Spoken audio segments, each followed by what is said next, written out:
इस एपिसोड में हम आपको बताने जा रहे हैं कि कैसे एक प्रोफेसर के तौर पर काम करते हुए रॉबर्ट ओपेनहाइमर एक दिन father of the atomic bomb के नाम से मशहूर हो गए। एक कैलिफोर्निया यूनिवर्सिटी में उनको एसोसिएट प्रोफेसर के तौर पर काम करने का मौका मिला। दोस्तों, यहीं से एक घातक हथियार बनाने की तैयारी भी शुरू हो गई थी, जिसके बारे में दुनिया उस वक्त पूरी तरह से अनजान थी। उन्हें कैलिफोर्निया यूनिवर्सिटी में न्यूक्लियर फिजिक्स के डिपार्टमेंट में नौकरी मिली थी। इस नौकरी में ओपेनहाइमर ने अपनी प्रतिभा को और निखारा और रिसर्च के जरिए अपनी नॉलेज को और स्ट्रॉन्ग किया। न्यूक्लियर फिजिक्स और इससे जुड़े सब्जेक्ट्स पर ओपेनहाइमर की पकड़ कितनी मजबूत थी, ये बात अमेरिका के गवर्नमेंट ऑफ ऑफिशियल्स को भी पता थी।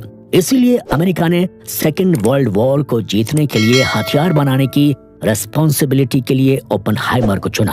अब सवाल ये है कि अमेरिका को आखिर क्यों परमाणु बम की जरूरत पड़ी? आखिर वो कौन से कारण थे जिसकी वजह से अमेरिका इतना डर गया था कि वो इस तरह के खतरनाक हथियार को बनाने पर मजबूर हो गया? इस राज से हम पर्दा उठाने जा रहे हैं।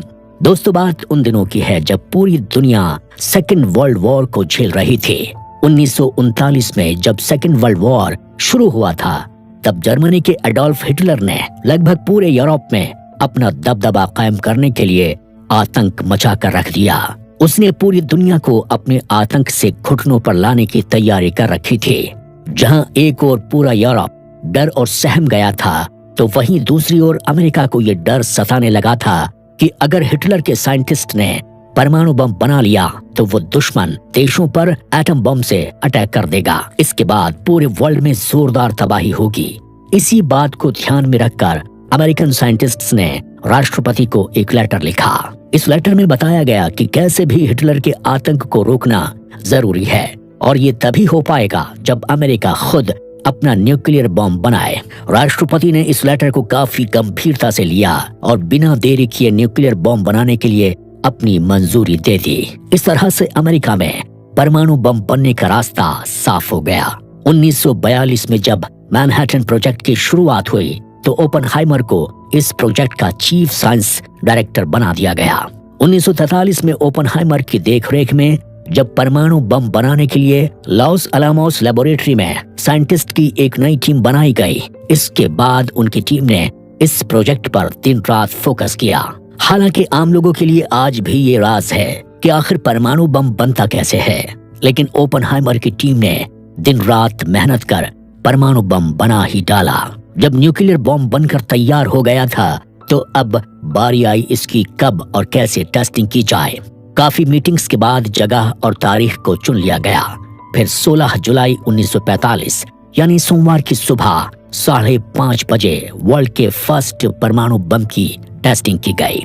मीडिया रिपोर्ट्स की माने तो परमाणु बम की टेस्टिंग के लिए अमेरिका के लॉस अलामोस से 200 मील दूर अलेमोगोरो के रिमोट डेजर्ट एरिया को चुना गया था। इस टेस्टिंग के लिए 32 टन भार की 100 फुट ऊंची मेटल टावर पर बम रखा गया था। इस टेस्टिंग को देखने के लिए टेस्टिंग वाली जगह से काफी दूर 1000 लोग मौजूद थे। एक निश्चित वक्त पर एटम बॉम्ब में ब्लास्ट किया गया। फिर क्या था, इसके बाद जो धमाका हुआ, ऐसा लगा मानो कयामत आ गई हो। जोरदार आवाज के साथ चारों तरफ रोशनी ही रोशनी नजर आ रही थी। 9 मील की दूरी पर एक कंट्रोल रूम में बैठे ओपेनहाइमर को तेज गर्मी का अनुभव हुआ। बम के विस्फोट से 40,000 फुट ऊंचाई का धुएं का विशाल बादल बन गया। जिस टावर पर इस बम की टेस्टिंग की गई थी, उस 100 फुट ऊंची टावर का तो नामो निशान ही एक झटके में मिट गया। इतना ही नहीं, नीचे की मिट्टी भी पिघलकर कांच में बदल गई। धमाका ऐसा था कि 1 मील दूर तक जो भी जानवर इसकी चपेट में आया, उसकी मौत हो गई, जबकि जमीन के अंदर छिपे सांप और दूसरे जंतु भी मर गए। इसका असर यहीं तक सीमित नहीं रहा, बल्कि 20 से 30 मील की दूरी पर बंधे पशुओं के बाल उड़ भी गए।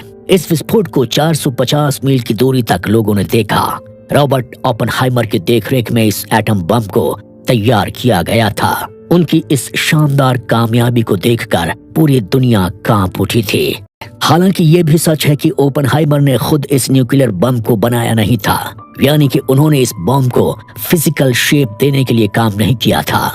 लेकिन आपको ये जानकर हैरानी होगी कि उनका कंट्रीब्यूशन इसे बनाने से कहीं ज्यादा बड़ा था। आप सोच रहे होंगे कि आखिर ओपेनहाइमर ने ऐसा क्या किया था कि बिना बॉम्ब को बनाए ही उन्हें फादर ऑफ एटॉमिक बॉम्ब कहा जाने लगा। इस सवाल का जवाब आपको अगले एपिसोड में मिलेगा, जहां ओपेनहाइमर की सफलता के साथ साथ उस घटना के बारे में भी बताएंगे जहां उनका झगड़ा एक और मशहूर साइंटिस्ट हाइसेनबर्ग से हुआ। आखिर क्यों हुआ था ये झगड़ा?